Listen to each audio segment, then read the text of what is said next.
Cool. Grace says it is live. Okay, cool. Yes, okay, we're streaming now. Perfect. Right. Okay. Okay, I should not stream my Discord, but alright. Okay, I hope everyone can hear me quite fine.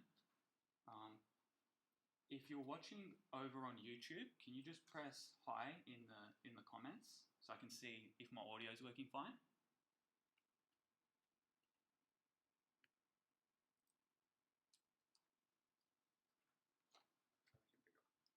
Is it not big enough?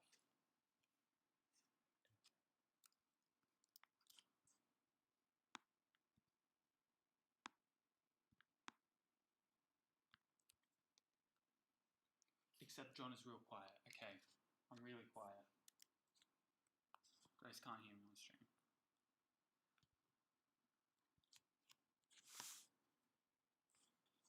I think I make it louder. Make it. Yep, hello. Can everyone hear me fine now on the stream?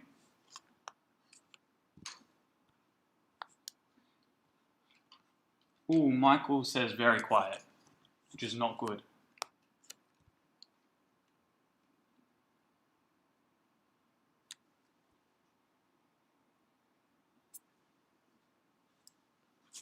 Is it any better now?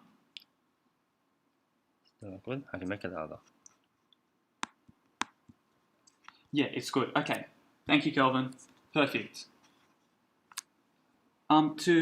Yes, this will in fact be recorded and then we'll release it tomorrow or tonight, depending on whichever is easier.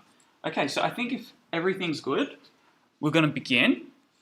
My name is John. I'm going to be presenting the MATH2018/2019 workshop. Essentially, the plan is for the first hour, we'll go through the first two topics. So I'll go through functions of several variables and extreme values. And then hopefully we should have like around 5 minutes of a break. Everyone can recoup, get their thoughts out. And then we'll start on the second half and that'll be vector field theory and matrices.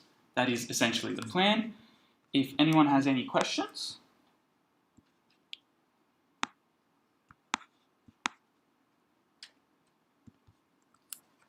Okay, I think we should begin. Okay, awesome. So let's just get it started. I'll go through functions of several variables.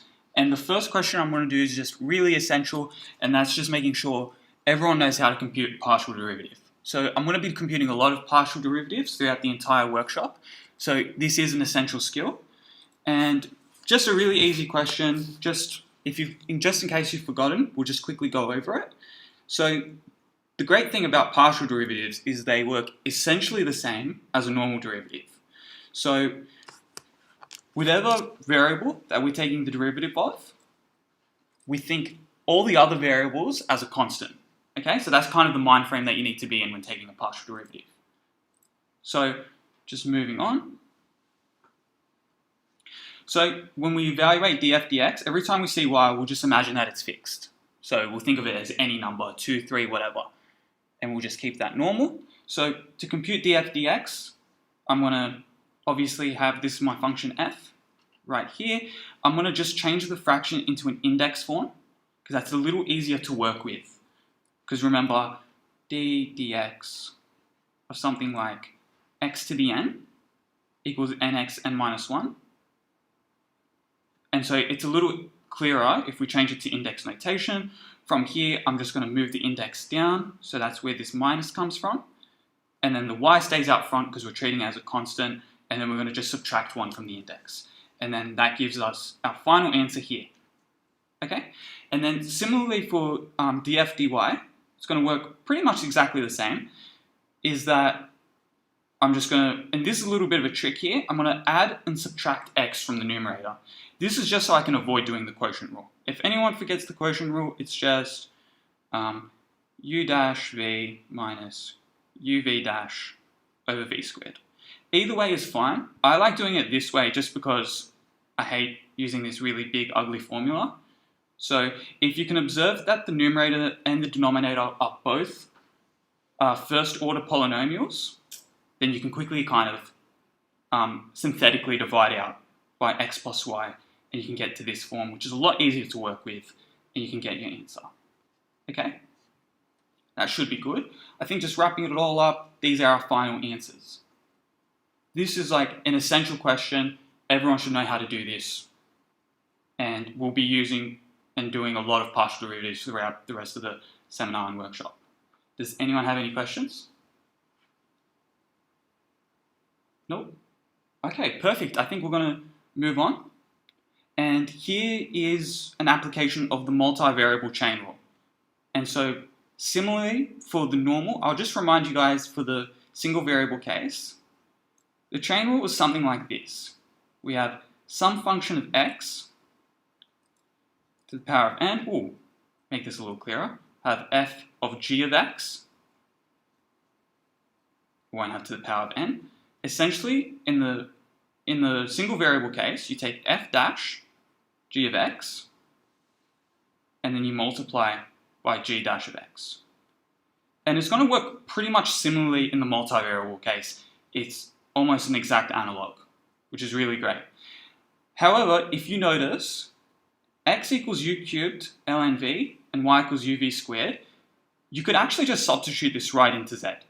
So you can actually avoid doing the multivariable chain rule, but I'm going to make an argument of why you should still use the chain rule in this case.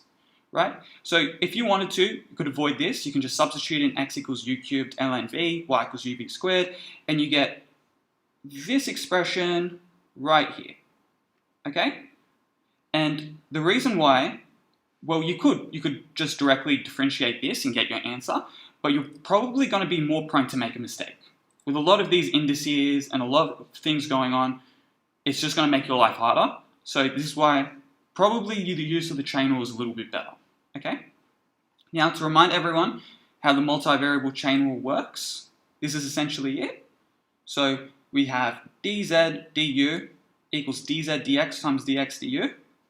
So you take your function z and you differentiate it with x, and then you differentiate x in respect to u. And then you just do it for dz dy, dy du, and similarly for dz dv. Okay? And so I'm just going to plug and chug into this formula, and everything should work out pretty nicely.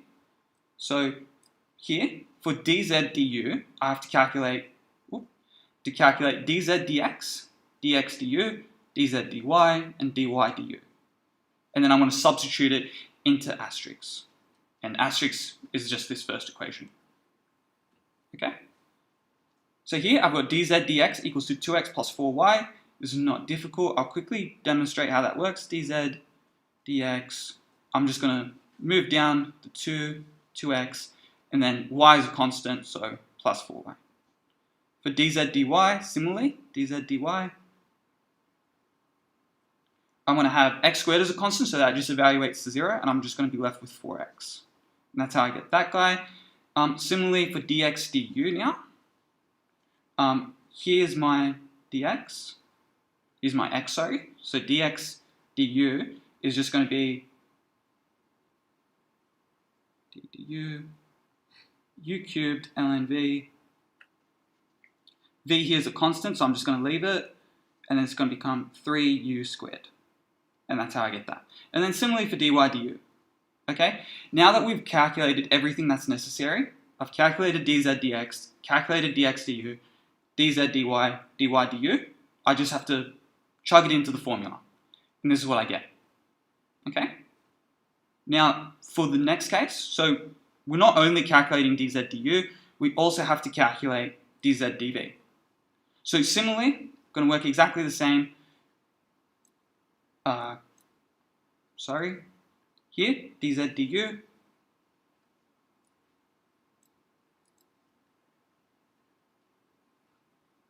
Okay, sorry about that. And then I'm just going to plug in what dz du is back into my equation, right? Because x equals u cubed ln v and y equals uv squared, and we can't just leave it in terms of x and y.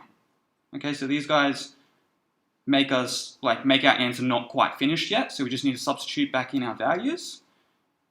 And doing this, just wrapping it up, making it all nice and clean, we get back our answer. Okay? Should be good. Now, for dz dv is a lot more of a cumbersome calculation, but you guys should do this as an exercise just to get you more into the groove of calculating partial derivatives, warming up. It's exactly the same concept. We just, instead of dz du, we're going to be doing dz dv and get these values. And you can substitute it all back in and you get quite an ugly expression, but it is what it is. And that's dz dv, and that was dz du, and so this is going to be our final answer. Okay, any questions?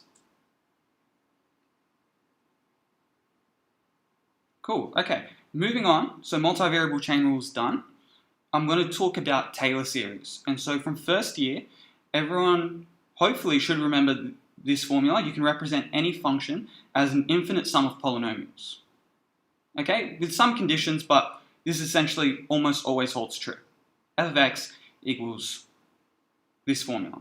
Okay, now a good question should be, how about when we've got a multivariable function, so such as like fxy, and it's going to be almost the same, but it's going to be actually a little bit uglier. We're going to get this formula. Okay, so we've got f of ab plus df dx substituted at ab, x minus a, and so on, and it keeps going. Here I've just highlighted red to signify the first derivative and blue to signify the second. Okay? Now, here's a good question. What happened to all the other terms? Right, because if you go back, this should be an infinite sum, right? It doesn't really end here. Does anyone know why? I've decided to just truncate it at this point.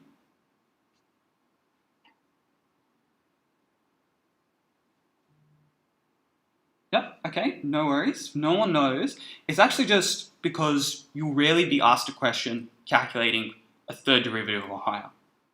Okay? So there's no real point putting all these extra third derivative terms because you just won't be asked a question on it. Okay? So essentially just make sure you don't need to memorize this, but don't be too concerned of trying to calculate a third derivative because they probably won't ask you. Okay? So that's that, and here's the question. We're going to calculate the Taylor series expansion of the function fxy equals ln x plus y about the point 1, 0, up to and including the quadratic terms. Okay? And if you read these quadratic terms, you might want to calculate, it's kind of giving you a hint that you only really need two derivatives, right? Because the second derivative terms will give you a polynomial to the power of 2, which is in fact a quadratic. Okay? So going here, I'm just going to omit quite a lot of the details of this because it would take forever. So my recommendation is just take this really slowly. Just write out everything that you need to, write out df dx first, then evaluate it at the point AB, then multiply it by x minus a. Okay? Just take everything really slowly, and you should get this. So the constant term, obviously, fx y equals to ln x plus y.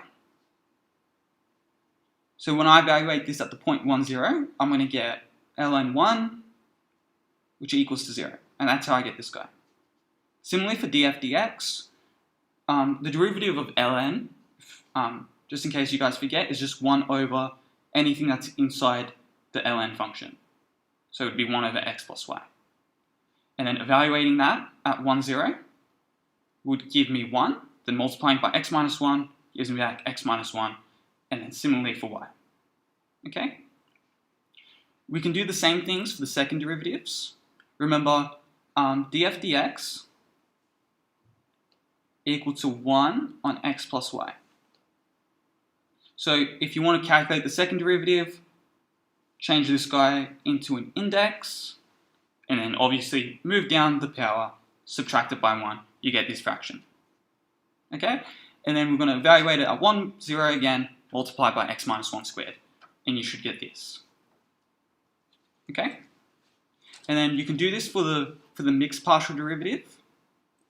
If anyone forgets how to do the mixed partial, you just differentiate like this.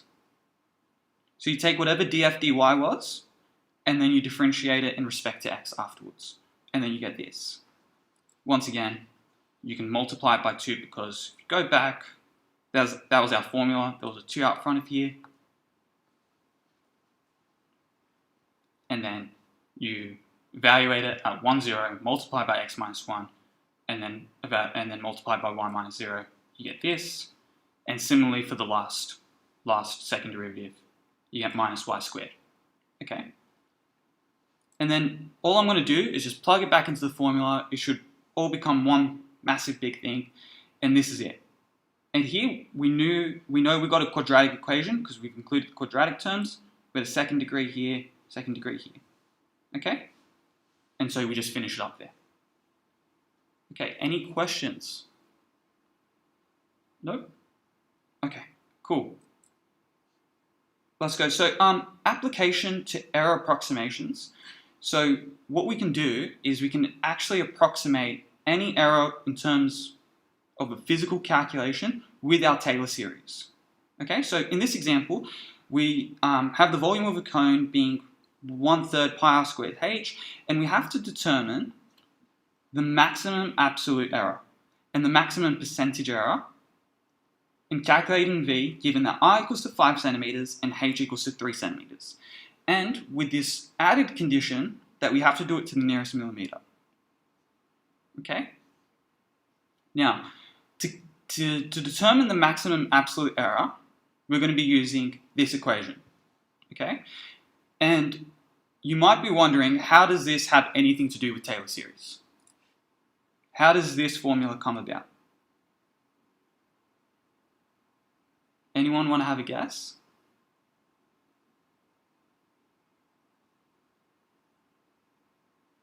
Well, if we go back to our original formula for the Taylor series, we can kind of mesh it together to get what we want, right? So if I go ahead and go fxy, subtract it from fab, this equals to delta f of xy, right? Because that's just the change in f. So all I've done is just move this guy over to the left-hand side. Similarly, you can note that x minus a is also just the change in x. Y minus b, also the change in y. So this is exactly where this formula is coming from. And then obviously after you do that, you have to use something called the triangle inequality, and you get this out. Okay? So this is why it's an application of Taylor series. Now, from here, we know well, in our case, we're not really going to be having f and x. We will be having a volume, and we're going to be differentiating it in terms of r, and we're going to have a change in the radius, and we're going to have a change in the height. Okay? Now, it's pretty easy to work out dv dr equals to 2 pi r h on 3. Recall that volume equals to 1/3 pi r squared h. So dv dr is just going to be dropping down the 2 pi RH, exactly what I've said here, and similarly with dv/dh. dv/dh, I'm just going to, well, h is the only thing here, and the rest is just a constant term, so I'm just left with pi r squared h. Pi r squared on 3, sorry. Okay, so this is where these guys are coming from. Now, the next question should be, what are the values of the change in r and the change in h? Does anyone want to kind of give that a go?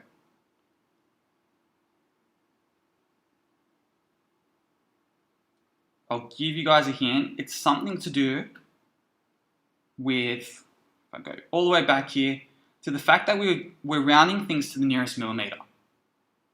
If we're rounding things to the nearest millimeter, what must be dr and dh?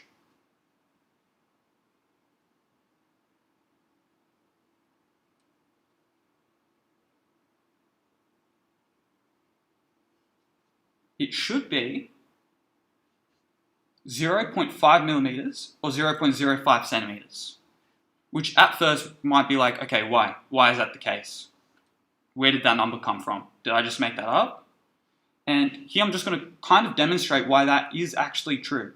That this change in r is at most 0.5 millimeters or 0.05 centimeters. Okay, so let's actually suppose that we've measured something and we've determined that it's got length k millimeters. Okay, and that's us after rounding. So what we would have measured would be something like 2.2, and then obviously afterwards we would have measured it to be 2. Okay, so that's what my k is. And obviously all the time that this guy is going to be a whole number. Okay, now we know we've got an absolute error because we've rounded something. This is definitely true. We're definitely off by some epsilon. Okay, it could be we're off by minus epsilon or plus epsilon. So if we round it up, we'd be off by minus epsilon, and if we round it down, we'd be off by plus epsilon. Okay, so in our case with 2 and 2.2, epsilon is 0.2. Okay, now what happens when epsilon is greater than 0.5?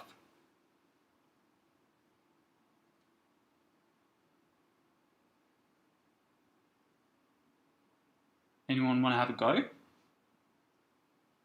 What happens if epsilon is greater than 0.5? Exactly, yeah.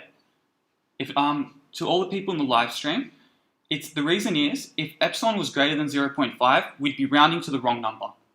Okay? And so we can kind of demonstrate this kind of in a formal way, is you can just take the distance between k minus 1 and k minus epsilon, and you'd get 1 minus epsilon is less than 0.5, which means that if we had an error greater than 0.5 and we round it up, then the nearest whole number is actually k minus 1, not k, like that we originally thought. Okay? And you can do the exact same argument for the case where k plus e is k plus 1. Okay? So I've got a little typo here, that should be that, not what. Okay? And so therefore, our maximum error is 0.5. Anything more than that, then you would be rounding to the wrong number. Okay? Cool. So now that we've convinced ourselves that dr and dh equals to 0.05 centimeters, we can go ahead and just plug it right into our formula. This was dv dr, and this was dv dh. Okay, and then we evaluate it at our given numbers, and then we just multiply it by what? dr and dh were. Okay, then just going through the motions, putting it into your calculator, you get it that it's 2.87. Okay? Cool, does anyone have any questions about that?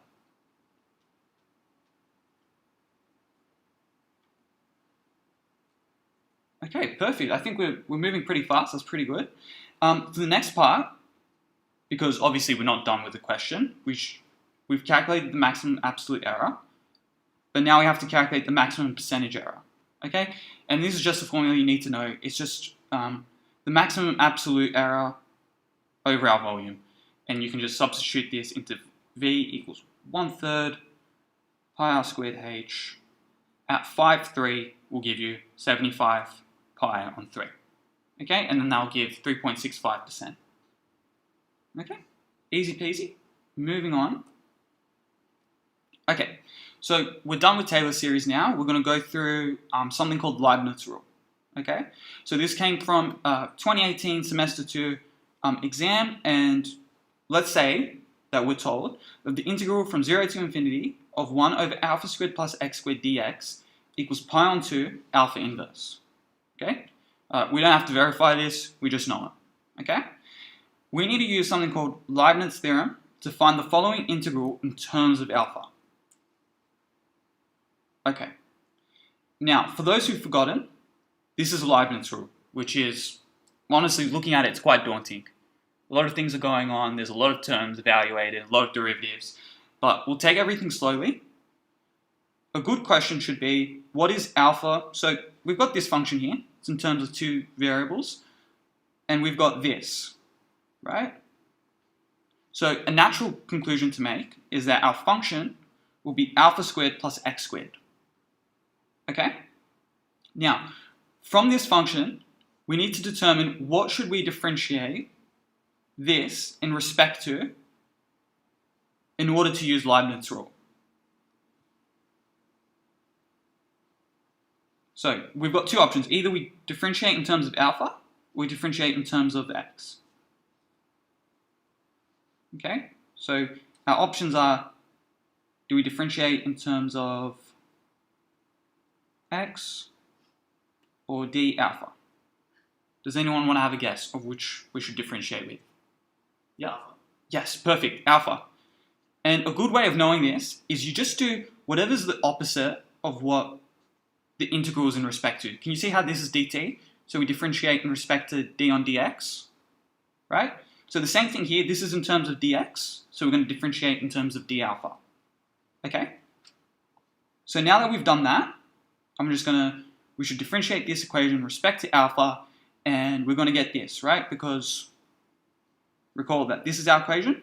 If we want to differentiate the left-hand side, I'm not going to do anything to it yet, and then I'm just going to differentiate the right-hand side. The derivative of d on d alpha of pi onto alpha inverse equals to this guy. Okay?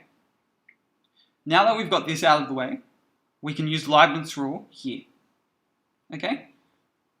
Now, so, yeah, we're just going to apply Leibniz rule to the box part of the equation. And a good thing to notice is that alpha does not depend on any of the limits in our integral.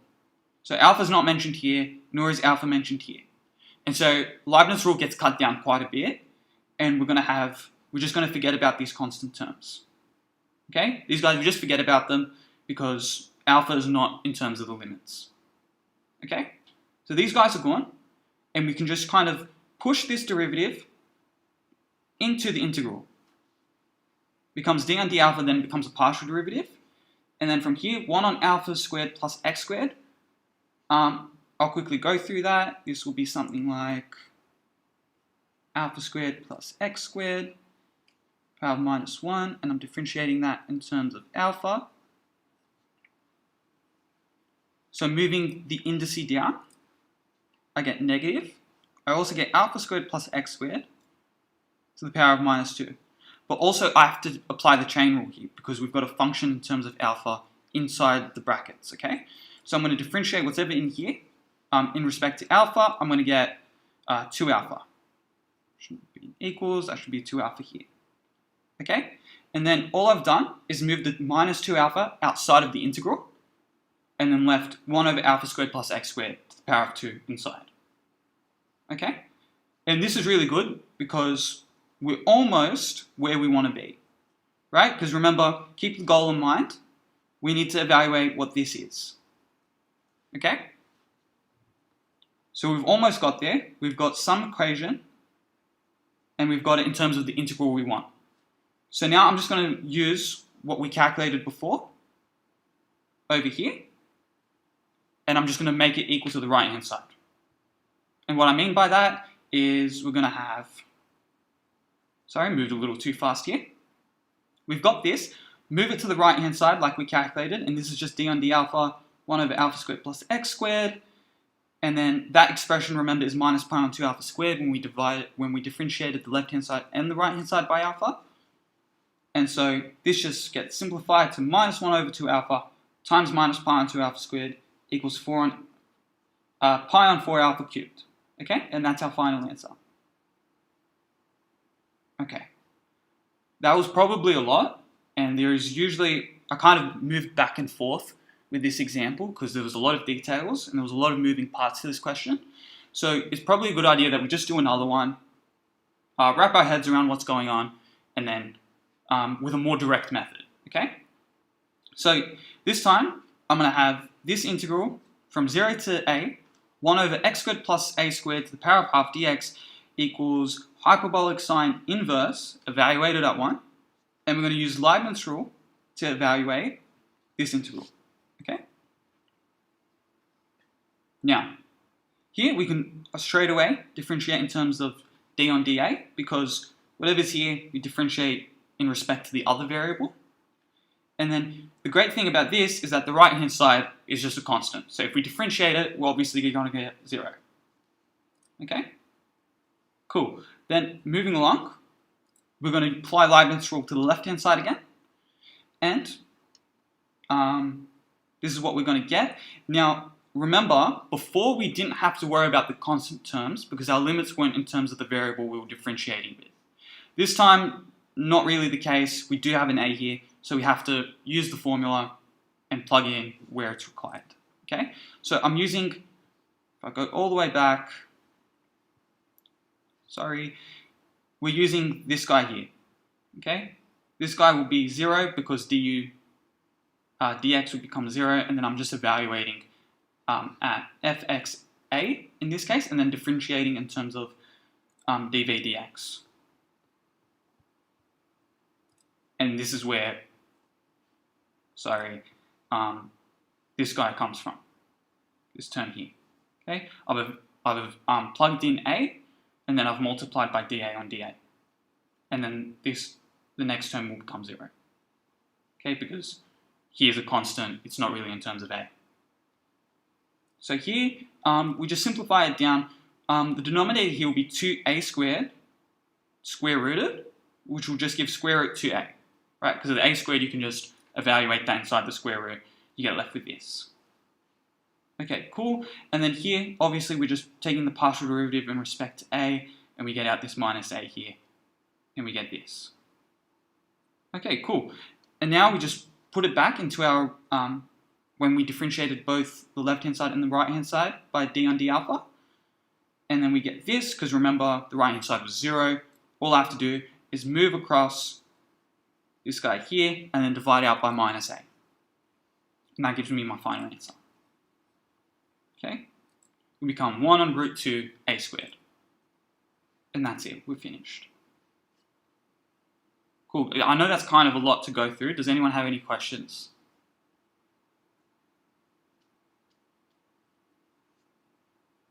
No? Okay, cool. Moving along, we're going to look at extreme values now. Okay? So, let's look at a question of what classifies as an extreme value question, and that's finding and classifying the critical points of some multivariable function. Okay? So we've defined it here to be hxy equals 2x cubed plus 3x squared y plus y squared minus y. Okay? And we want to find the function values at the critical points. A critical point, if anyone's forgotten, is just like a local maximum, local minimum, or a saddle point. Okay? Saddle point is where it's like a point of inflection, similar to how single variable functions have points of inflections. Okay? The great thing, if you guys can recall, is that with a single variable function, all you have to do is differentiate it, and then let that derivative equals a 0, and you can find the critical point. And with multivariable functions, it's almost exactly the same. Okay? We're just going to differentiate with respect to both dx and dy. Okay? And then we're going to solve the equation simultaneously. So, doing that, multivariable case, quite similar. We're just going to be obviously solving a pair of simultaneous equations. Okay? So we're going to have dh dx equals 6x squared plus 6xy equals to 0, and 3x squared plus 2y minus 1 equals to 0. All I've done is found the partial derivatives. Okay? Cool. And now, this doesn't obviously look like a normal pair of simultaneous equations. Usually they're linear, so they don't really have these quadratic terms. They don't have a mixed product here. So this might be confusing at first to go, hey, what do I do? How do I solve this simultaneously? And the best way to do it is just take them one at a time. Right? So here I've got 6x squared plus 6xy equals to 0. And a natural thing to do would be to factorize out the 6x. 6x, x plus y equals to 0. So I know that this guy is only ever 0 when x equals to 0 or x equals to minus y. Okay? So just forgetting about the second equation for the moment, if we just wanted to know when the first equation equals to 0, we can just factorize it like normal, and we know the two conditions in which they do equal to 0. Namely, x equals to 0 or x equals to minus y. Okay? Now, given that we have that, we can kind of force the second equation to meet that condition. And what I mean by that is, I know it has to equal to 0 here, and so if I substitute x equals to 0 into the second equation, I then solve it for which value of y will I get back 0. Okay? So subbing in x equals to 0 into the second equation gives y equals to a half. Obviously this becomes 0, so this just is 2y minus 1 equals to 0. And then clearly y equals to a half. Okay? And that's where I got that number from. You can do the same thing when x equals to minus y. And you're going to get two solutions, because if x equals to minus y, I get 3x squared. So it shouldn't be a plus here because I've now substituted. It should be minus 2x minus 1 equals to 0. Okay? Ooh, I've solved it in terms of y here, so I'll kind of do that here as well. So instead I'll have 3y squared plus 2y minus 1 equals to 0. Okay, and that's the same thing. And then this is just a quadratic equation which you can solve, and then you'll know the two conditions in which the second equation will equal to 0, given that we subbed in x equals to minus y. Okay? And so just wrapping that all up together, because quite a lot, we get these are our three critical points. We get 0.5, because that's when x equals to 0, we know that y equals to a half. And we know that doing the first thing, if y equals to 1/3, then I know x equals to minus 1/3. And if y equals to minus 1, then I know x equals to 1. So those are my three critical points. Okay? Now, question's not quite yet done, because we also need to find, we need to classify them. Okay?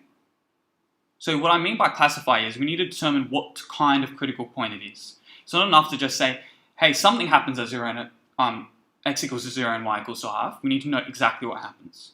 So we need to either test it's a local minimum, a local maximum, or a saddle point.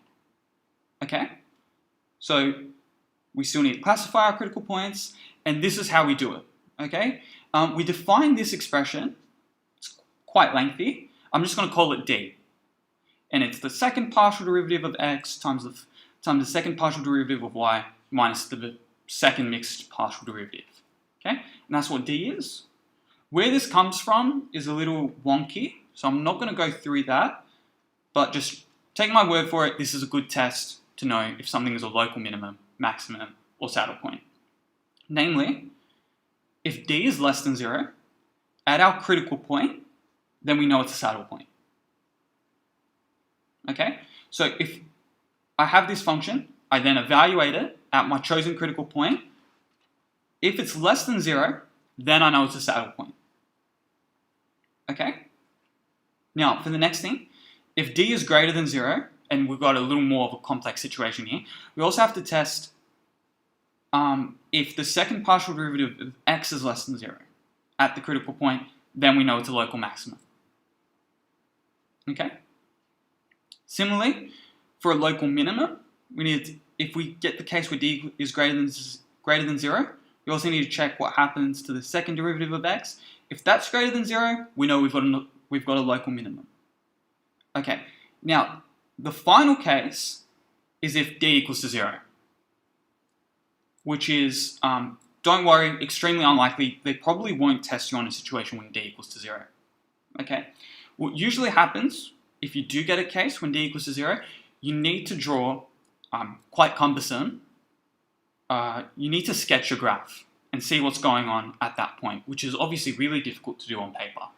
I think if they're really mean, they might ask you in an exam if D equals to 0, but I really doubt it.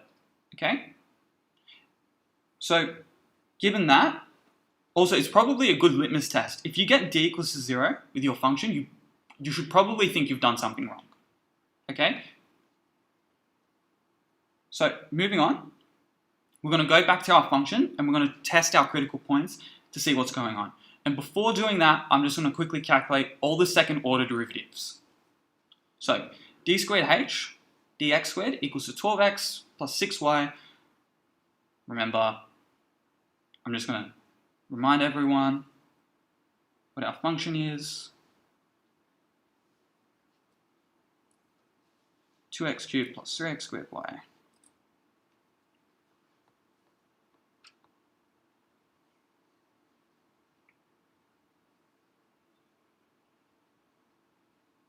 And then getting the last two terms plus y squared minus y.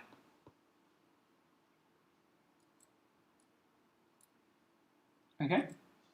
And then, obviously, the second derivative will equal 12x plus 6y. Second derivative in terms of y will be 2, and the mixed partial derivative will be 6x. Okay? Now, we can substitute it back into our formula for d. Okay?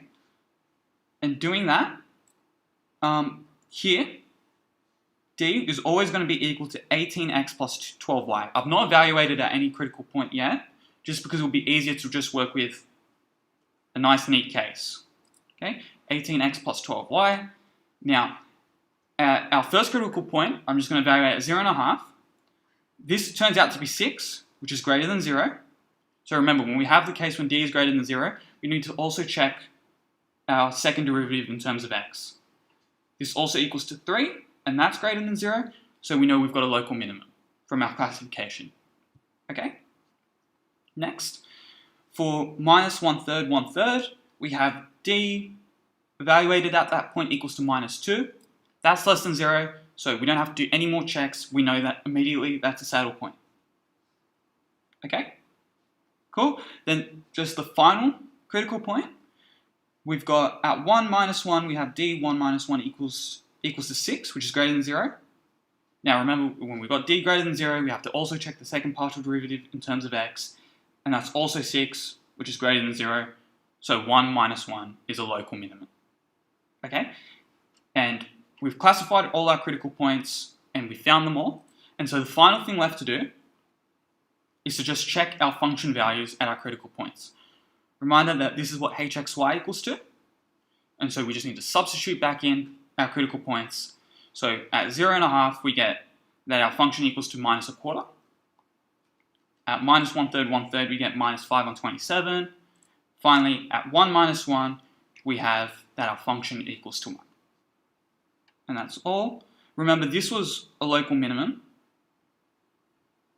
Local min. This was also a local min.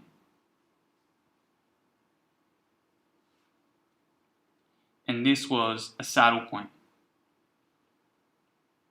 So if you want it to be really pedantic, you don't actually need to say local min anymore. You can say that this one's a local min. Sorry, this guy's a local minimum. And this guy is actually the absolute minimum. Because no other, so our second contender for what was the minimum turned out to be 1, which is greater than minus 1/4. So we know definitely that this is the smallest minimum. Okay? Does anyone have any questions? Making sense so far? Okay, perfect. Now, so that was how to classify critical points. The next thing to do is we're going to do something called Lagrange multipliers, which is finding the critical points subject to some condition. Okay, so we've got this function, x to the 4 plus y to the 4, subject to x plus y minus 1 equals to 0. Okay? Now, I'm just going to remind everyone that this notation, I'm going to call this del f, is just, you can't just compose all of the partial derivatives into one massive vector. Okay? In this case, it doesn't really go anything past x2, because we only have a 2-variable function. But if they give you an n-variable function, it goes all the way down to df dxn. Okay? Now, just df is the collection of all first-order partial derivatives. And so this is our constraint. So better to have, it's kind of hard to work with x plus y minus 1 equals to 0. You should always try and make this into a function. So making this into a function, I'm just going to call it gxy equals to x plus y. And then, sorry, this should be gxy equals to 1, not 0. Apologies for that. Gxy equals to 1 is our constraint, not gxy equals to 0. Okay? Next, we can actually talk about how to find Lagrange multipliers. So we did a lot of work here, just making sure everyone's up to speed what this notation is, and reformulating our constraint in terms of a function. And so now we're more equipped to talk about how Lagrange multipliers actually works. And we kind of have to solve, in the worst case, an n-dimensional simultaneous equation, which we don't need to do here because we've only got 2 variables, but I digress. df equals to lambda dg, and then we just solve for lambda. Okay? This is how we get our critical points subject to a condition. Cool, now that we have that, I'm going to actually calculate here what df is, and I'm also going to calculate what dg is. Okay? From here, all I've done is equate components. So if I calculated this normally, df would have been, in one big fraction here, it would have been 4x cubed, because y is treated as a constant, so I forget about that, move the index down, subtract by 1, and similarly for df dy, which equals to 4y cubed. That's what df equals to. Now for dg, if I recall, gxy equals to x plus y, then that means whatever partial derivative I take, it's always going to be 1. And then I'm going to have a big fat lambda out front. Okay, so equating components, so I just take the first component of this vector, and it has to be the first component of this vector. And that's how I get this equation. Similarly for the next component, and finally for the constraint, I've got x plus y equals to 1. Okay, now I'm going to kind of forget about this for now, and I'm just going to solve what x is in terms of lambda. And this is going to give me x equals to the cube root of lambda on 4, y equals to the cube root of lambda on 4. And I got this because here, 4x cubed equals to lambda, so x cubed equals to lambda on 4. X equals to the cube root of lambda on 4. Okay? And so that's where I got that, and it's completely the same for the y case. So this is what I've got. Now I can substitute this guy into my constraint. Okay? And then I'll have an equation in terms of lambda. Right? So this is what I have here.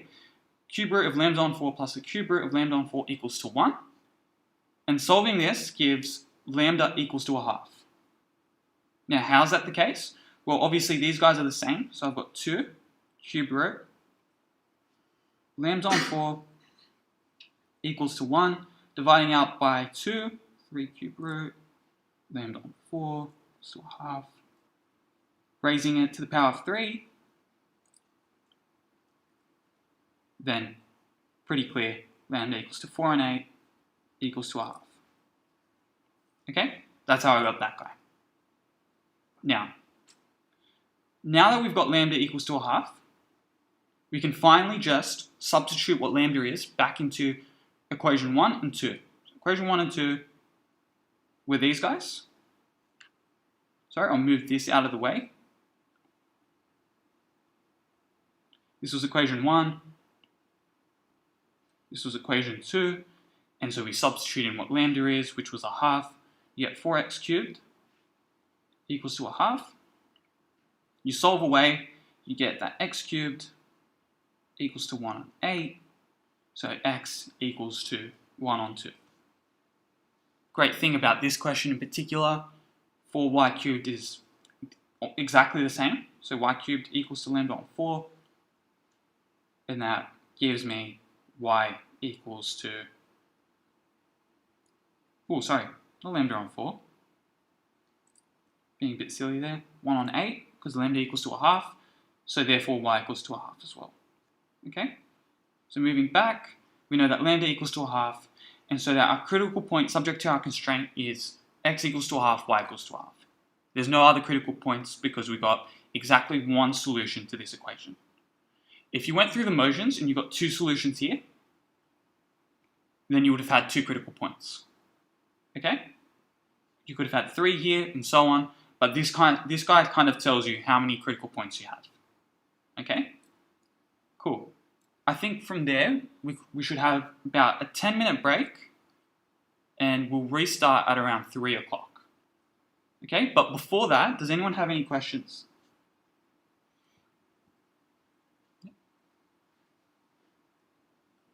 Cool, okay. Nice, I think we're going to take a break, and then we'll just restart at around 3 o'clock. Okay, cool.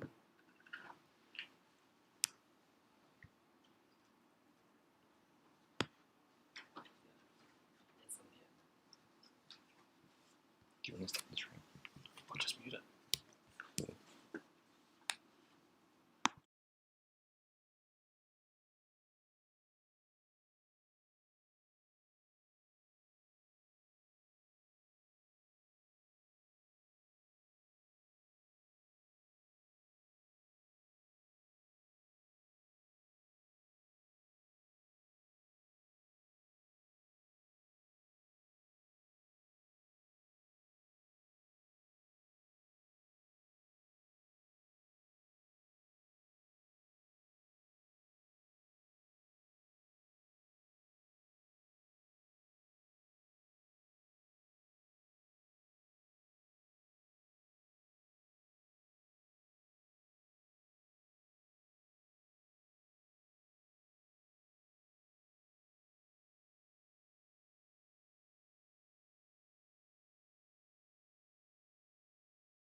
Okay, I think we're going to restart now.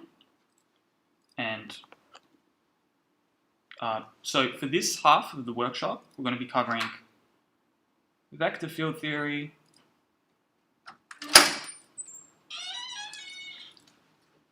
and then later on, we're going to be covering matrices. Okay?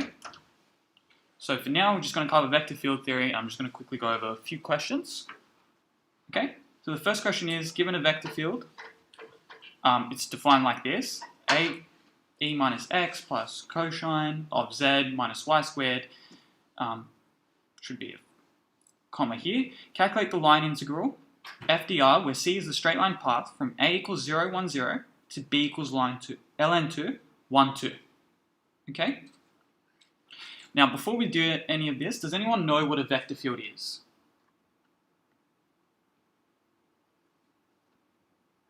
Anyone? A vector field is just, I like to think as like, you know how you've got the usual Cartesian plane and you assign a point everywhere? Instead, we actually assign a vector everywhere. So here would be a vector, here would be a vector, something like this, okay? And this is something called a vector field, right? So the key distinction from a normal field would be everything is just a point. A vector field would be, instead of points, we've just got vectors, okay? And specifically, vectors are determined by this equation here. So at every point, you take in x, y, and z, and this is how it kind of flows around in your three-dimensional plane, not two, okay? Now the next thing is we want to calculate the line integral from the straight line path 0, 1, 0 to b equals ln2, 1, 2. Now, the thing is, we need to kind of parameterize what a straight line path is in the first place, okay? It's a little difficult to know, hey, this is just 0, 1, 0 to b equals ln2. We need to kind of define what the straight line is, okay?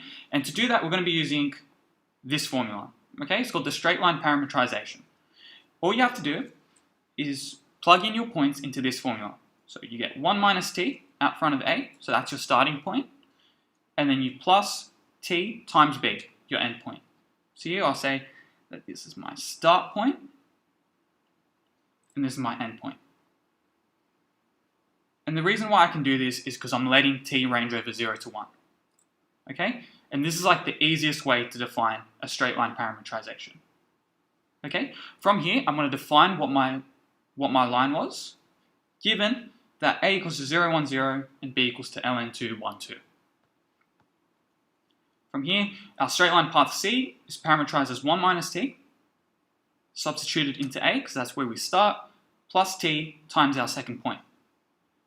Now, each component of c is just a function of t described as this case, because what I mean by this is that c here is going to have xt here, yt,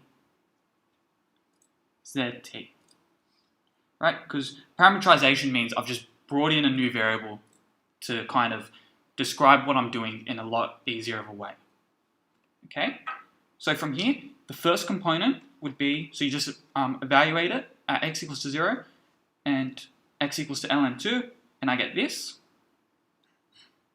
Next, for y, similarly, I'm just taking the second component of both points, and that's what yt is. And finally, for zt, I'm just taking the third component of the first point and the third component of the second point. And I get these three functions. The next thing we need to do is we need to calculate the derivatives of all three of these guys. Okay? And thankfully, it's just a single variable function, so it's just going to be a normal derivative. So I can kind of just represent it as dx equals minus ln2 dt, in this case, right? Because xt equals to ln2 times by 1 minus t.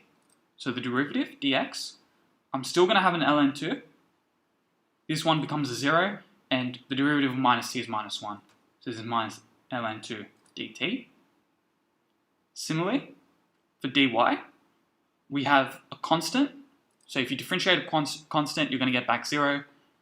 Next, you got 2, 1 minus t. Similarly to the first case, it's just going to be the 2 gets left out here. The derivative of 1 minus t is minus 1. And so that's why it's minus 2 dt. Right? Cool. Next.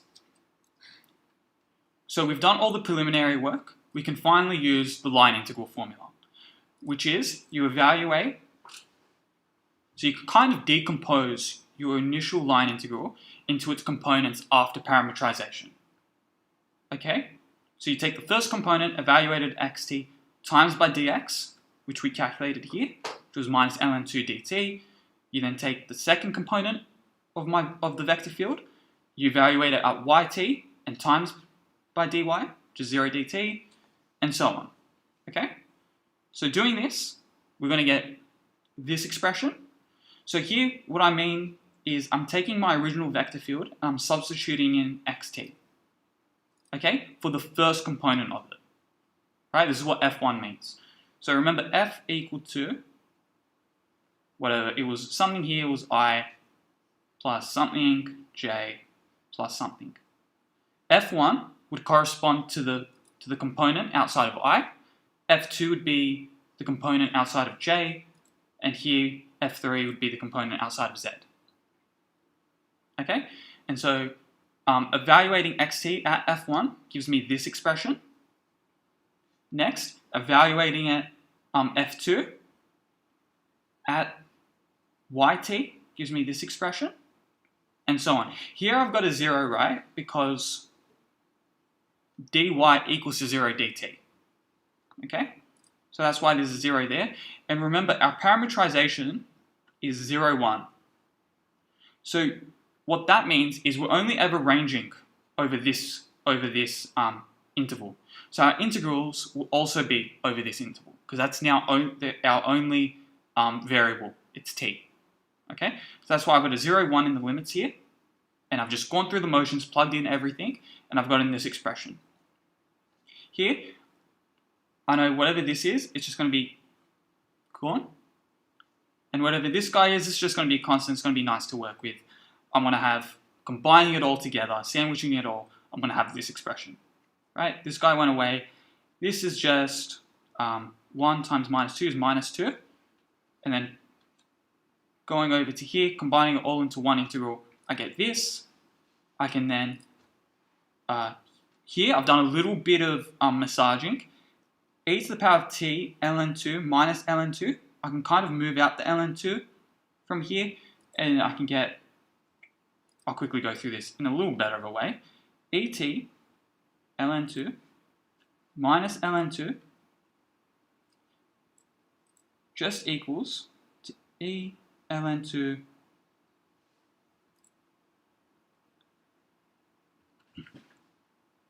ln2 on 2, which equals to 1, which equals to 0. I believe I've done something wrong here.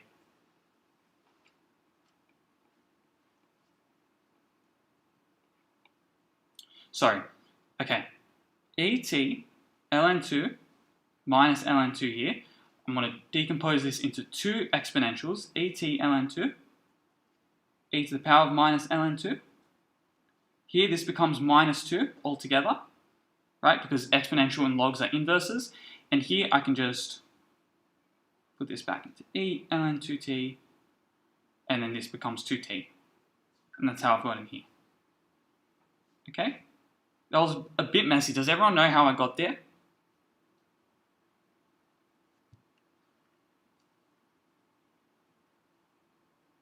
Okay, hopefully that's kind of clear. It's a little bit of some algebraic work, but it should all be good. And then doing this, the integral of this is really similar to how to integrate an exponential. All you do is become the same thing, and you just have to divide out by ln2. Okay? So if you had any base, so not just 2, if you had, let's say, at, and you wanted to integrate that guy, you get at back, and you take the natural log of a. Right? Here I would get ln2, so these guys cancel, and I'd be left with 2t. Evaluated at this point, you'll get 6. Okay? Cool. Moving on. we're going to consider this question, and it's consider the scalar field phi x, y, z equals x, e, z minus 1 plus cosine y, and we're going to let this vector field be defined as the gradient of this scalar field, right? And our first question is we want to know what this expression equals to, okay? And for those who've forgotten, this expression is called the curl of a vector field, okay? And it's evaluated by this formula. It's a bit chunky, not going to lie, and these long bars here, right? All those means that we're calculating a determinant, right? So if you wanted to go through the motions of this, you'd go through this column and this column. So you take the first entry here and you sort of delete the row in the column in which it resides. And so you then have I, d, dy, d, dz, f2, f3, and so on, okay?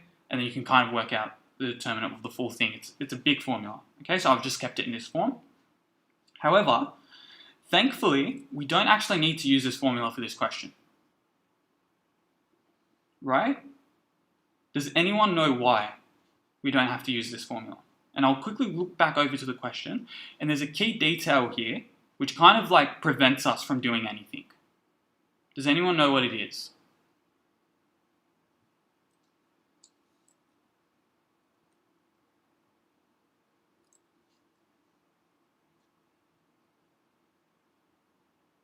Okay, the key thing here is that we know f is determined to be the gradient of a scalar field. And the cool thing is, and if you know this, and I think everyone should commit this to memory, the curl of a vector field defined to be the gradient of a scalar field means that it's a conservative vector field. Which is like, okay, and what?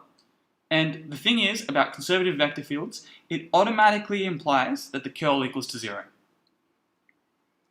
Okay? This is just something that you should commit to memory.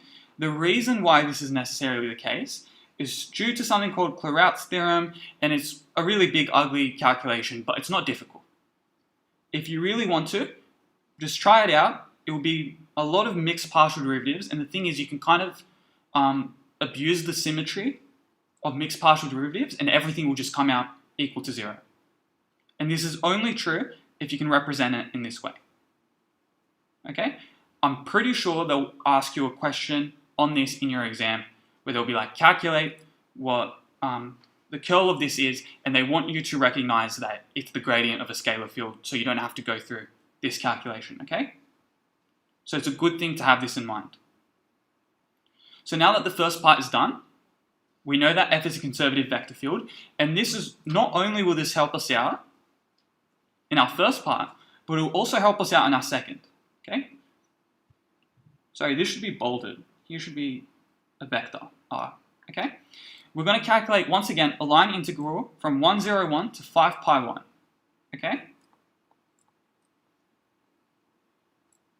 And we're going to, once again, help out.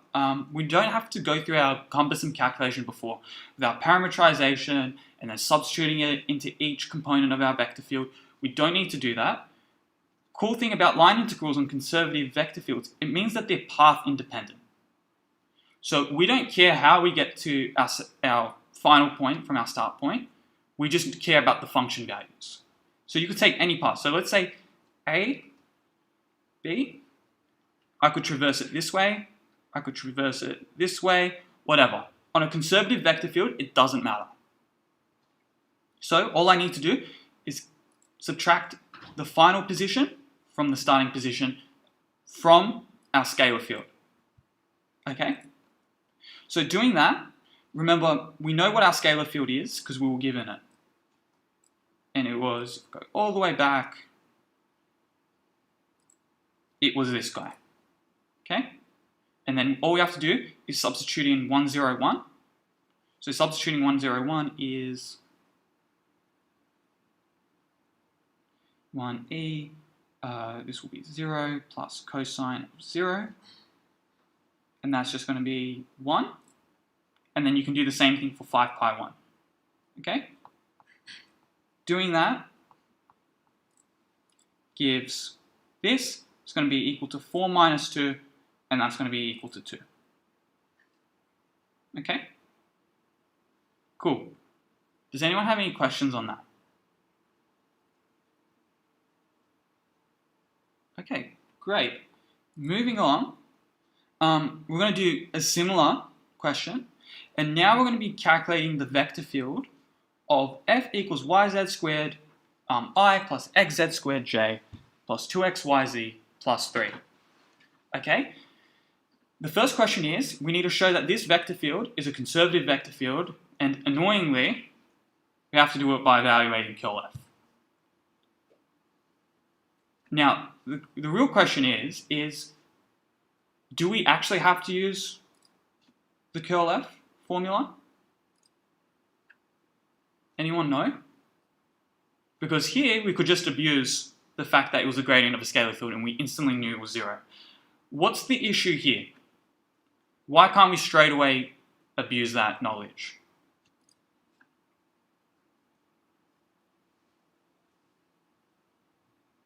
The reason why is because we're not told that f is the gradient of a scalar field. Okay? We're not told this, we don't know what phi is, so we can't really use that. Okay?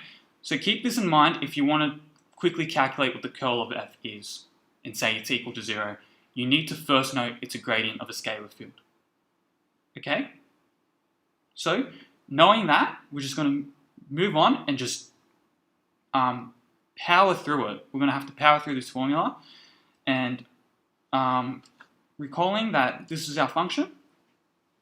So this is what it's going to be. Here, you don't actually have to calculate what d on dx is yet. Okay, you just leave it as is for each of these derivatives on the second row.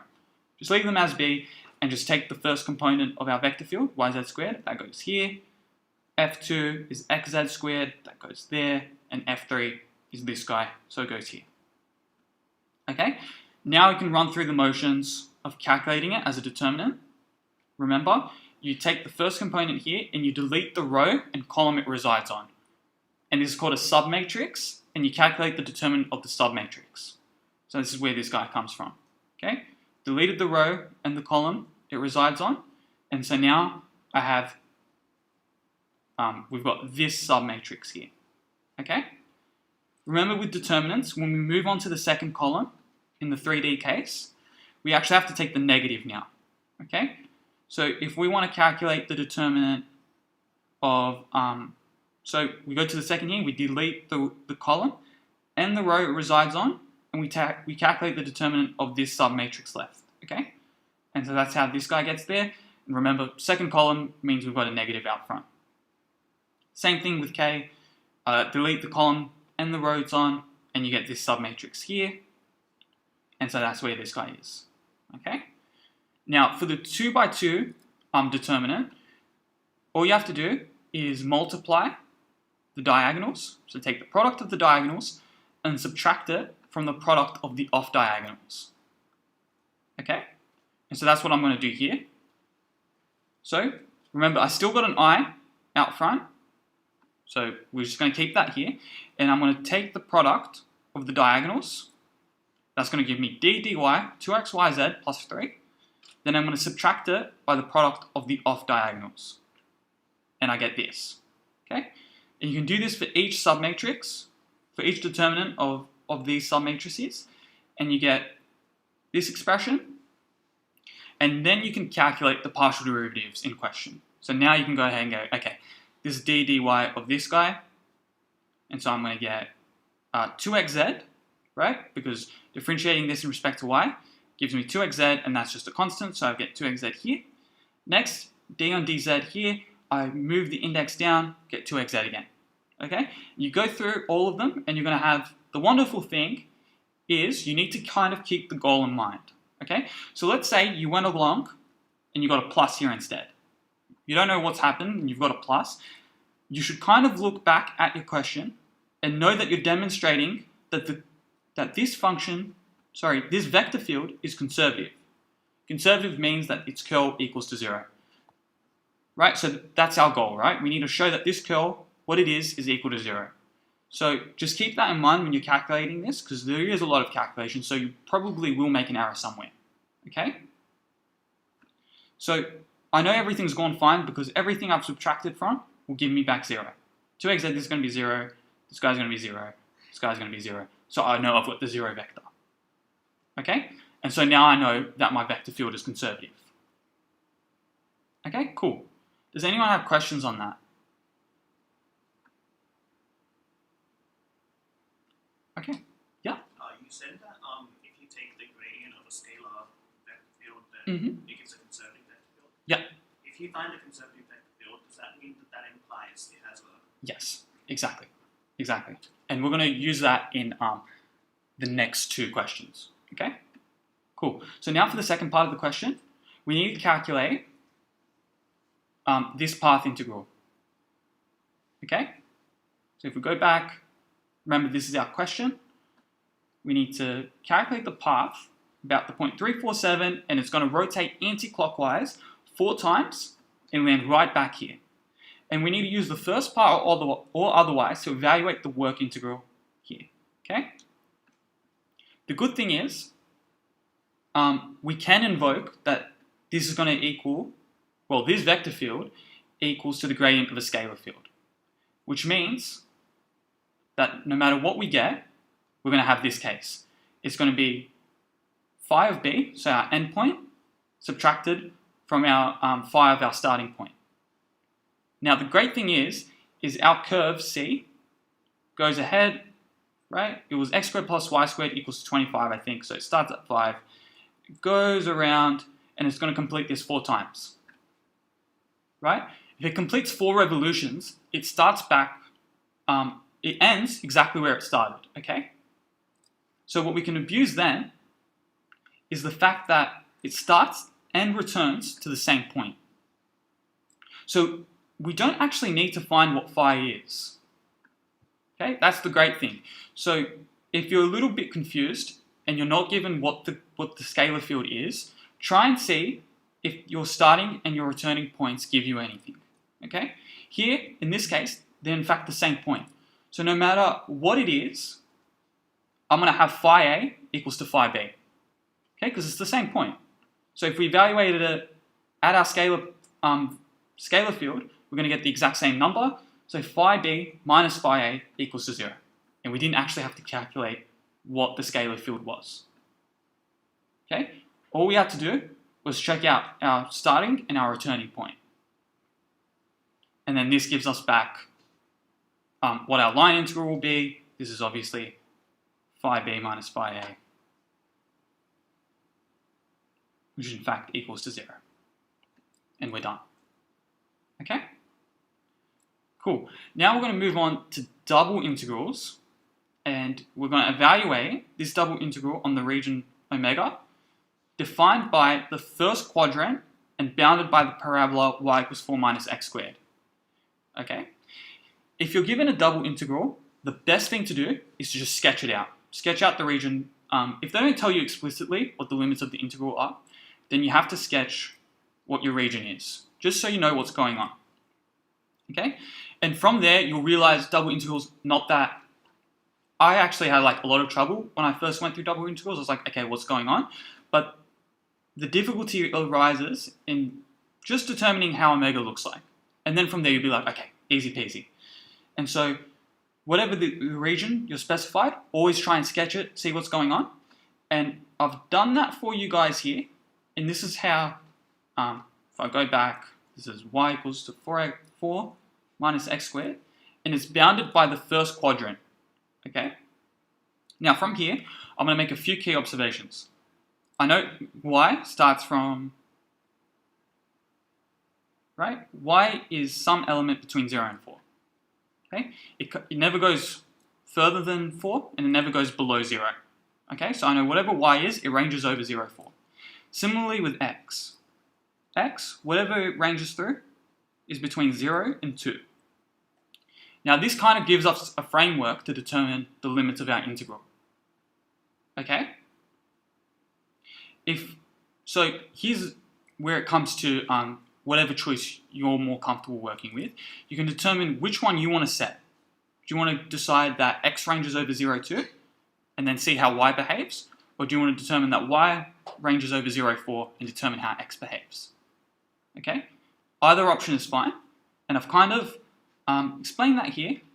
And the fact is, I don't say that the integral, whatever it is, it ranges over 0, 4, 0, 2.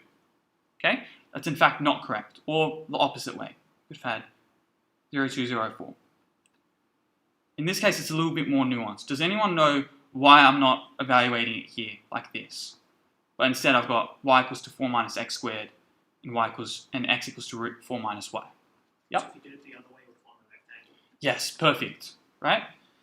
If I did it this way, in fact, my region wouldn't be this. It looks something like this. It'd be 0, 2 here, 0, 4, and it'd look like that. Okay?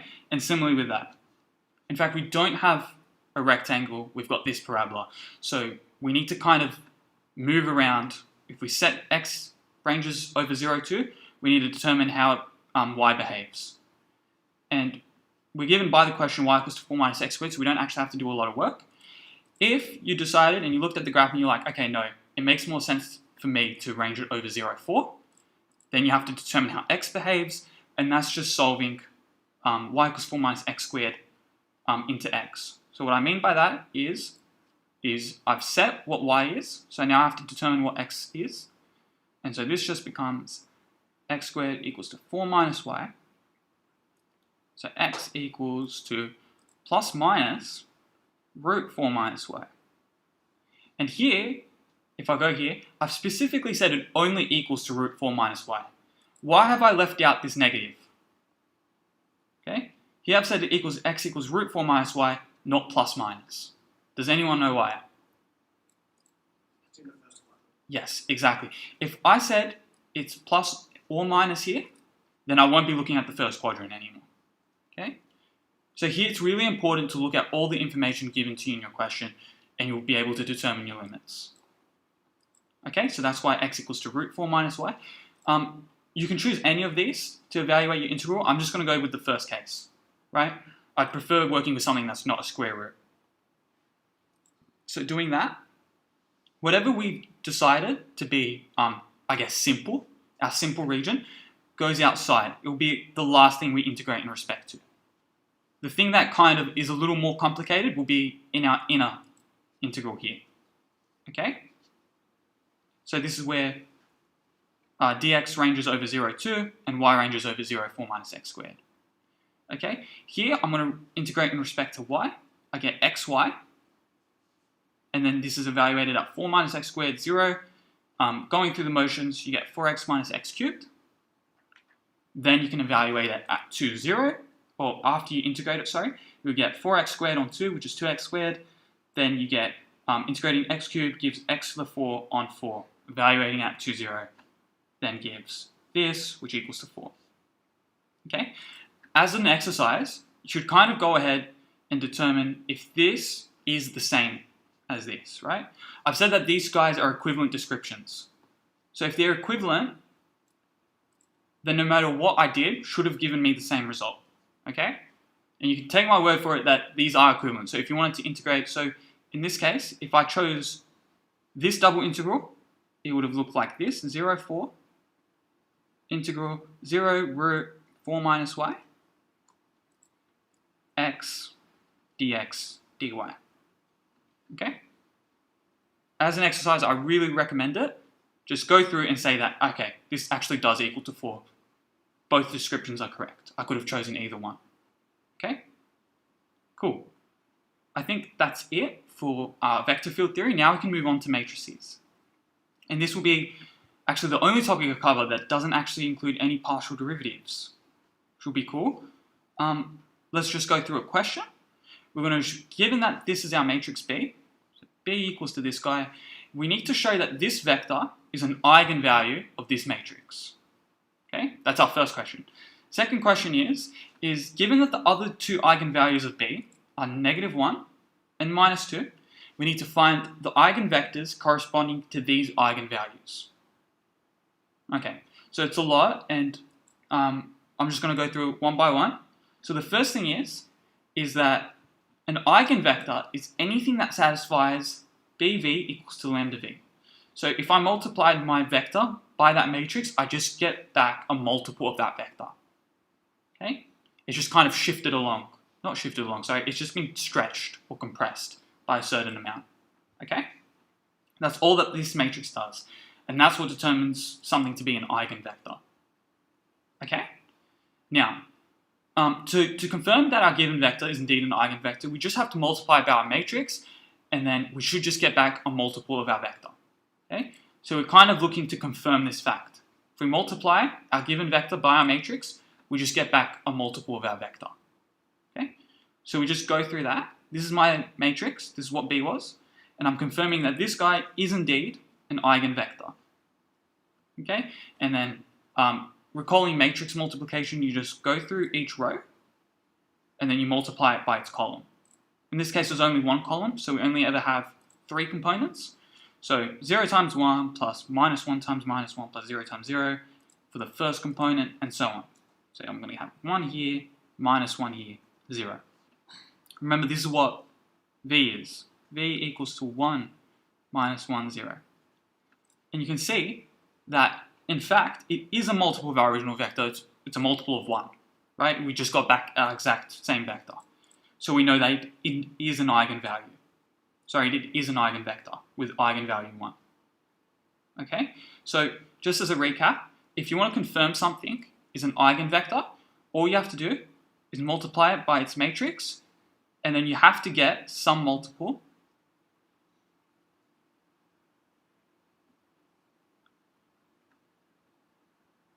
of your vector back. Okay? That's all I'm confirming by doing this calculation. Okay, cool. From here, recall that an eigenvector, given an eigenvalue lambda, we row reduce the matrix B minus lambda I. Now, it's a good question to ask yourself, where does this come from? Okay, if I recall, I'm saying that BV equals to lambda I. Okay, so given this fact, why do we necessarily have to row reduce this matrix? Does anyone know? Lambda I should be lambda V. In fact, what's happening is that all I've done is solved this equation for V. I've moved over lambda V, so BV minus lambda V equals to 0. I then factor out V, B minus lambda I equals to 0. And this kind of tells you why it's necessarily the case that the 0 vector, so V equals to 0, is always an eigenvector. Okay? So it's called the trivial eigenvector. 0 is always going to be it. Okay? Because if you multiply a matrix by 0, you're just going to get 0 back. And so it kind of always fits this description. So in this case, we get B minus lambda I, and then we need to solve it for 0. Okay? So I'm row reducing this matrix by augmenting it with the 0 matrix. So whatever B minus lambda I is, I row reduce the matrix at 0. Okay? Cool. We are also told that lambda equals minus 1 is one of the eigenvalues that we were given. So the matrix that we have to row reduce will be of the form B plus I. Okay? And that's what B plus I is. Remember, this is what B is. Sorry. Over here, this is what B is. So all I've done is added 1 to the diagonals to get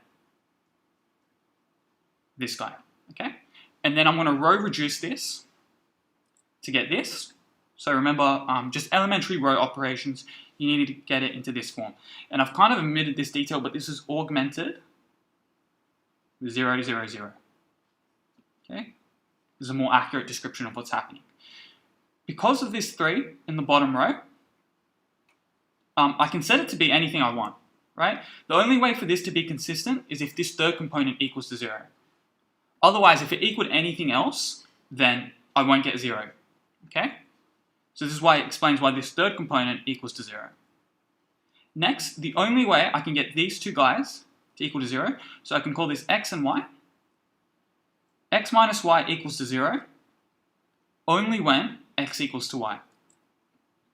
Okay?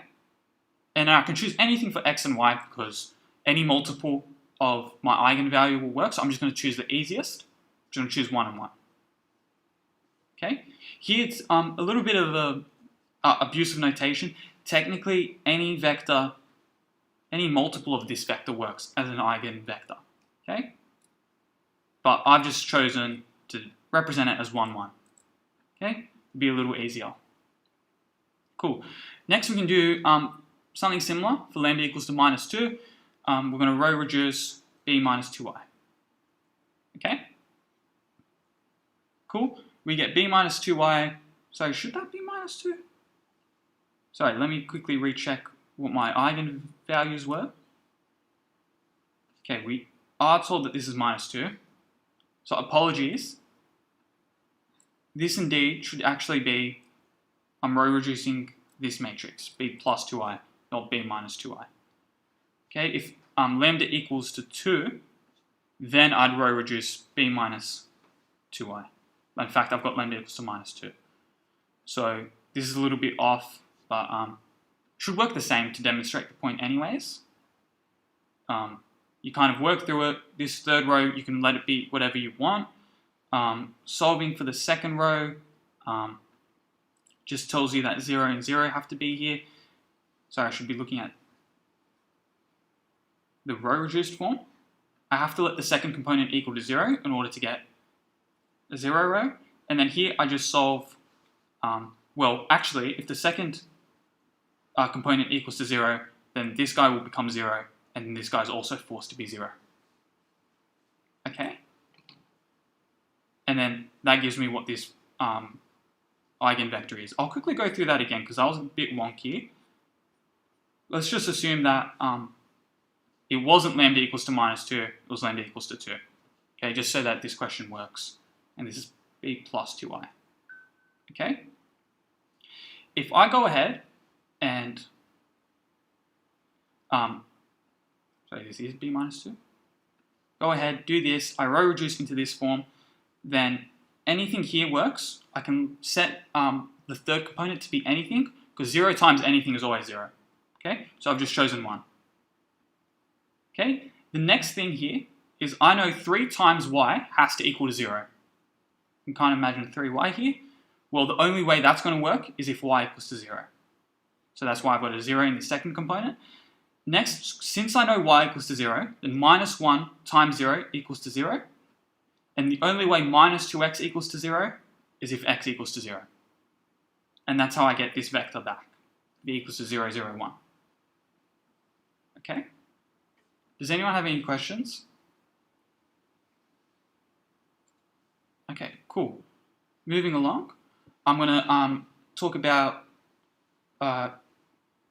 this question. So a real symmetric 3x3 matrix A has eigenvalues lambda 1, lambda 2, lambda 3, and a student is given the following facts about this matrix. The trace of this matrix equals to 0, and the first and third eigenvalues are 2 and 4 respectively.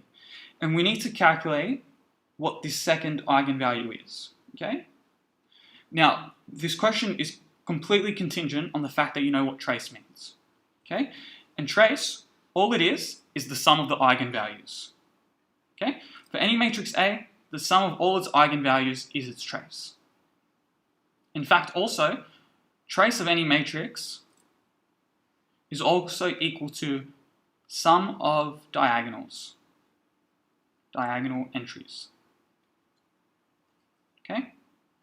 So a good litmus test to do when you're calculating eigenvalues and eigenvectors of a matrix is to check that your eigenvalues are correct by summing up your diagonals and then summing up your eigenvalues. If they coincide, that means you're probably right with what you calculated your eigenvalues to be. Okay? But going back to the question, we know that the trace equals to 0, and we know that lambda 1 plus lambda 2 plus lambda 3 has to equal to this trace, and we know what lambda 1 and lambda 2, lambda 3 are. It's 2 and 4. We were given that in the question. So that automatically implies that lambda 2 equals to minus 6. Okay? Cool. Now, the next thing is is that we have the matrix A, and we're told it's diagonalizable with eigenvalues -2, 1, and 1. An eigenvector corresponding to the eigenvalue -2 is 2, 1, 1. And weirdly, we need to find an invertible matrix M such that the inverse of M times A times M equals to this particular matrix. Okay? Now, it might seem a little weird at first. We're like, where did this matrix come from? Okay, it seems completely random. There doesn't seem to be any connection with the question, but in fact there is. It's actually each component here on the diagonal corresponds to an eigenvalue that we were given in the question. And remember that this should then become D. Okay, I'm just going to call this D for now. And this is the connection that we need to make between eigenvectors and diagonalization. If we have a n by n matrix which is diagonalizable, then there exists a matrix Q such that A equals QD, Q minus 1, and that implies that D equals to this. Okay? Right? This is my D. This is what the matrix will be. And so that's what I know that equals to. And so all I have to do is kind of reverse this equation and get this, and then I'll know what Q is. Okay? So going on, in fact, Q is the matrix with eigenvectors as its columns, and so we know what all our eigenvalues are, so we're just going to calculate what the eigenvectors corresponding to that eigenvalue are. Okay, so since we're given that 2, 1, 1 corresponds to the eigenvalue -2, all we need to do is find the eigenvectors corresponding to the eigenvalue 1 and whatever the other one was. Okay, so doing that, so this eigenvalue was 1, I'm going to do A minus, remember this is lambda I, lambda equals to 1, so I'm doing A minus I. And that gives me this matrix. Row reducing gives me -1 and 1. Okay? And here, we're going to make the connection that we actually have two eigenvectors. Okay? Because from the question, we're told that we have a repeat of an eigenvalue. So we've got something that repeats twice. So the eigenvector corresponding to 1 has to also be 2 vectors. Okay? Because it's a repeat eigenvalue. So going along here, we know that V1 equals to 1, 1, 0 and V2 equals to 0, 0, 1. Clearly, I can let this guy be 1, whatever this is. I can just set these guys to 0, and then they'll always give me the 0 vector back.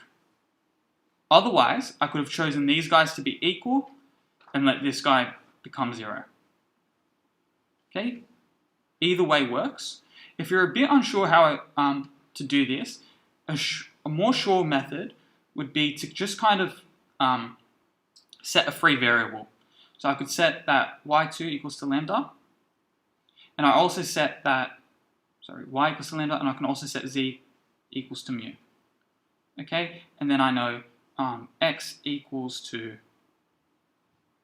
minus x plus y equals to 0 implies that x equals to y implies that x equals to lambda, and I can choose lambda to be whatever I want, but x always equals to y, so these guys have to be the same. Else, I could have just made z equal to mu to be my free variable, and then I get the only solution being 0, 0, and 1. Okay? Cool. Since we're given that 2, 1, 1 corresponds to the eigenvalue -2, we've done that. Cool. I've just highlighted what each eigenvector is. We've got these two guys. And then I'm going to compose them in this fashion. Okay, and I've composed it in this fashion, in this way, because, if you recall, all the way back here, I've got -2, 1, 1.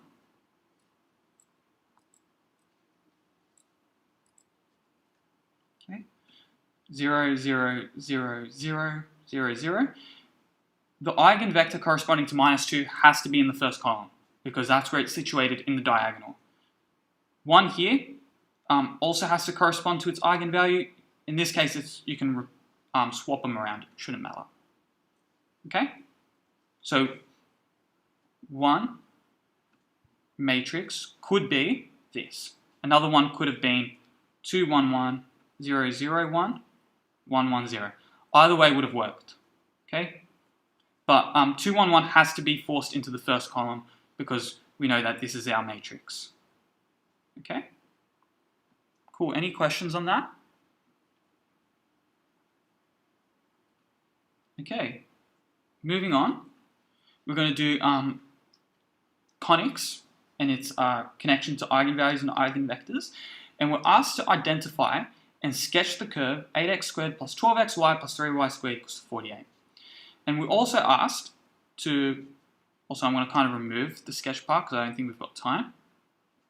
So we're just going to identify the curve and we're going to find the points, if any, on the curve which are farthest from and closest to the origin. And here's like the step-by-step way of trying to do these questions. We first need to express our curve in the form xt, ax equals to c, c being here 48, x transpose being some vector here, and the real difficulty comes in finding this matrix A. Okay? The next step, we need to find the eigenvalues and eigenvectors of A.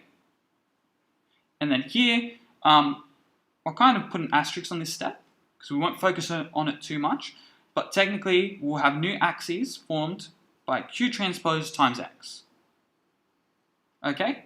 And then doing this method, all in all, will kind of give a new perspective on how this curve looks like from a different axis, which will be more quick to identify. Okay? So cool. I'm going to straight away say that I can represent this curve in this representation. Okay? I'm going to say A equals to A663, and this is going to give me back this curve. And if you don't believe me, I'll quickly go through it. XY here, that's X transpose. I'm going to have A663, and then I'm going to have XY here. Okay? I'm just going to multiply left. Remember, you could have done this anyway, but I'm just going to multiply on the left-hand side first. So I'm going to get multiplying the row by the column is going to give me 8x plus 6y. Row by the column again, 6x plus 3y. Multiplying out by xy again. I'm going to get 8x squared plus 6xy plus 6xy plus 3y squared. And that gives me 8x squared plus 12xy plus 3y squared. And that is exactly my curve. Okay? Now, an important question to ask yourself is why didn't I choose any of these matrices as A? If you go through it, all of these matrices would have actually given me my curve. So why have I chosen this matrix in particular other than these guys? Anyone have an idea?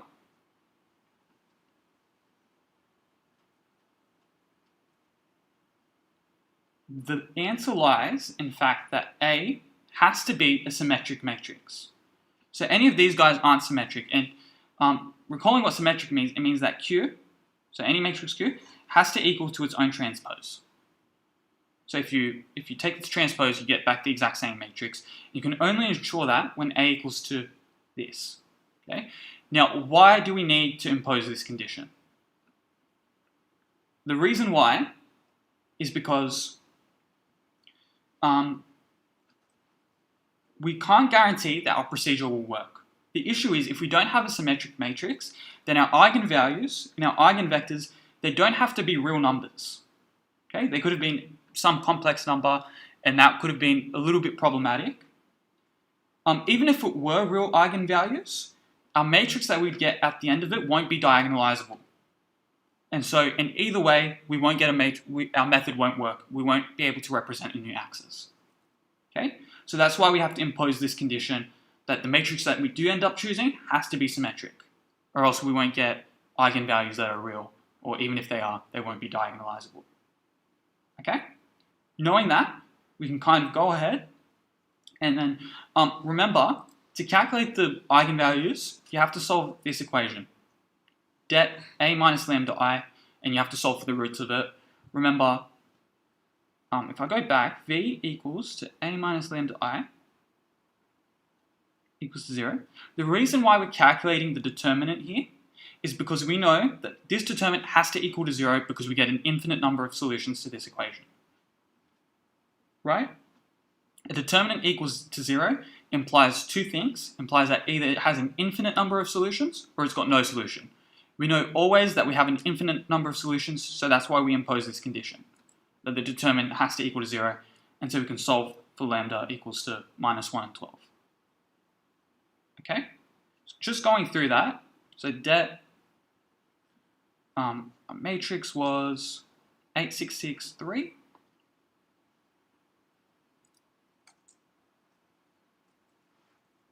And the determinant of this guy, I'm just going to multiply diagonals together.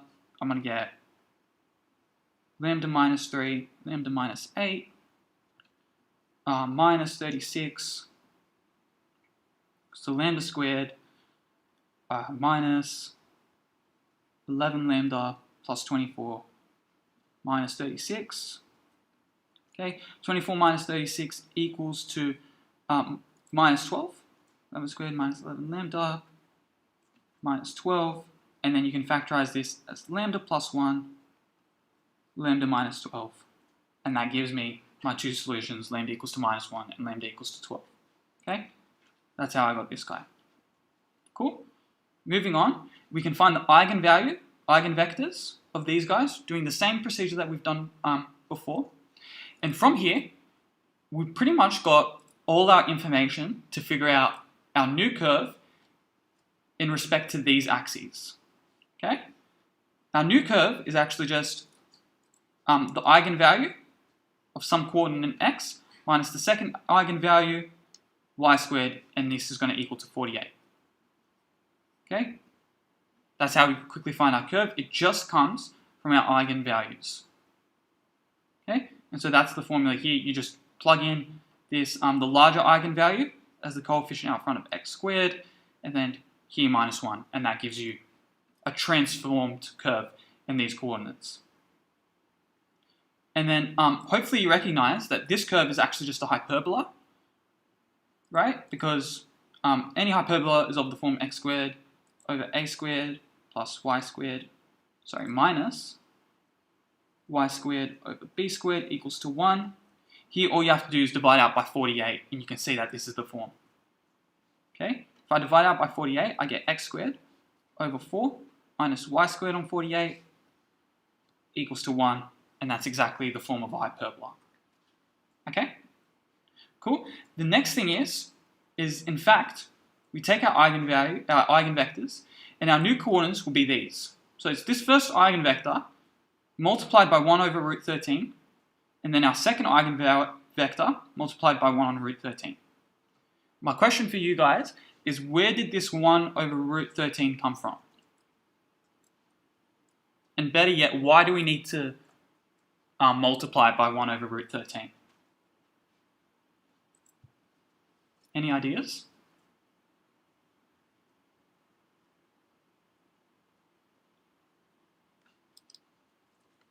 The reason is this 1 on root 13 comes from dividing out by the length of this vector. So if you calculate the length of this vector, it will be the square root of 3 squared plus 2 squared, which equals to root 13, and we have to divide by that length.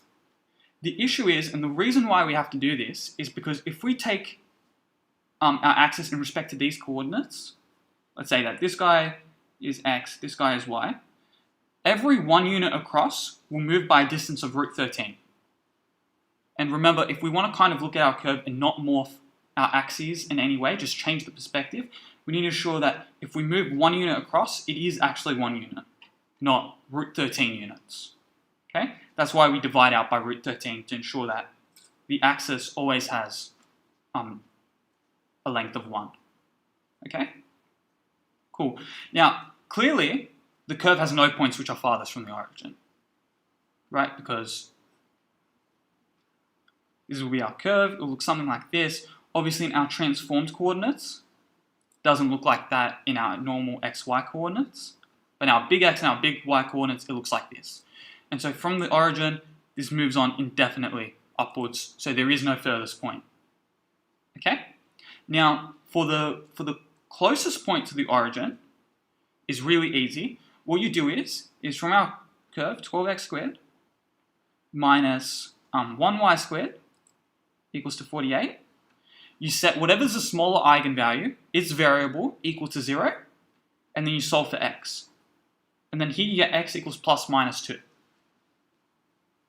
Cool, and then I'm just going to make sure everyone remembers that x, our transformed coordinate, is always in the form q transpose x.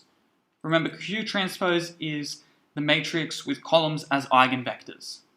So this is where I got this guy from. Remember, our first eigenvector was 3, 2, second minus 2, 3.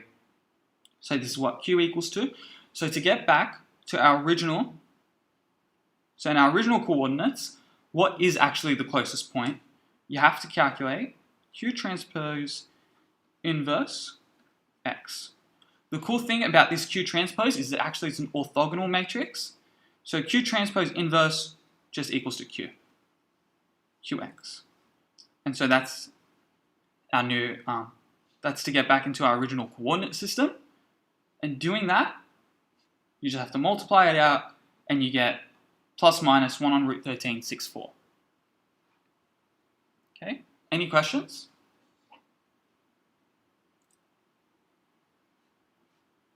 Okay, cool. Moving on, this is just the final question. We're going to be able to solve a system of differential equations subject to these initial conditions using matrices. And the way we do this is that, actually before we do that, I'm just going to tell you that the reason, the goal of solving a differential equation is to get back y. Okay, we're given what y dash is, we need to go to here. Okay, so we're given what the derivatives are, we need to get back to our normal function y. Okay, now what we do is we compose this system into one matrix by just taking the coefficients. Okay, so we'll do that, and we put this into some matrix A by taking the coefficients, and then we have to work out the eigenvalues and eigenvectors of this matrix A. And something to think about is why we're actually finding any eigenvalues or any eigenvectors. What does that actually have to do with differential equations? And here's the connection I want everyone to recognize, is that this is the equation of an eigenvector, and this is the derivative of e to the lambda x. Right? It looks awfully suspicious. Taking the derivative of e to the lambda x gives you back some multiple of e to the lambda x, just as an eigenvector did. You multiply it by v, and you get back some multiple of v. And this is where the connection is. Remember, A doesn't actually necessarily always represent a matrix. It's just some linear map. Okay? Differentiation is an example of a linear map, and so this is why solving for eigenvectors is analogous to solving for a differential equation. Okay? Cool? Here, just taking the coefficients of our matrix A, I'm going to get minus 3, 4, 8, 1, and that's what I'm going to call A. And then I'm going to calculate the determinant of A minus lambda A, and I'm going to get this. Just subtracting lambda from the diagonals, calculating the determinant, I get lambda equals to minus 7, 5. Next, for the eigenvectors, I remember that we're doing A minus lambda I. So when lambda equals to minus 7, I get A plus 7i. And then row reducing, I get 1, 1, 0, 0. So the eigenvector equals to 1 minus 1. Next, A minus 5i is this. Row reducing, you go along and you get this. And so the eigenvector is 1, 2. Okay? Standard stuff. So now that we've got this, how do we bring it back and solve our system of equations? We have to use this formula. Okay? So the general solution will be given by this, and it's a little confusing at the moment because we don't know what k is, and ck is a little ambiguous. But I'm indexing over our eigenvalues and our eigenvectors. Okay? So I'm taking our first eigenvector with our first eigenvalue, and then I'm plussing it with our second eigenvector multiplied by our first eigenvalue, just with this formula. So k ranges over 1 and 2. First and second. Okay? And then VK represents the eigenvalues, the eigenvectors. Our first eigenvector and our second eigenvector. And then we just substitute into this formula, coalesce everything into one matrix, we get this. Okay? And we're not quite yet done. Remember, we do have an initial condition, so this general solution will collapse to something specific. Okay? It will become a particular solution. We've got this condition, y evaluated at 0 equals to 4 minus 1. So all I've done is substituted t equals to 0. I get c1 plus c2 minus c1 plus 2c2, and that has to equal to 4 minus 1. And you've got two options here. You can either solve this pair of simultaneous equations like you did back in high school, or you can solve the Gaussian, you can solve it by Gaussian elimination by making this matrix. Either way, whatever you decide you want to do, you'll get back c1 equals to 3 and c2 equals to 1. Okay? Thus, I just have to substitute these guys back in to my general solution, which was all the way over here, subbing in here, and I get this as my particular solution. Okay? Cool. Does anyone have any questions on that?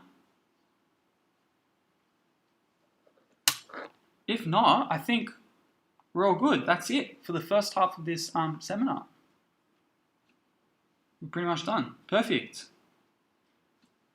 Cool.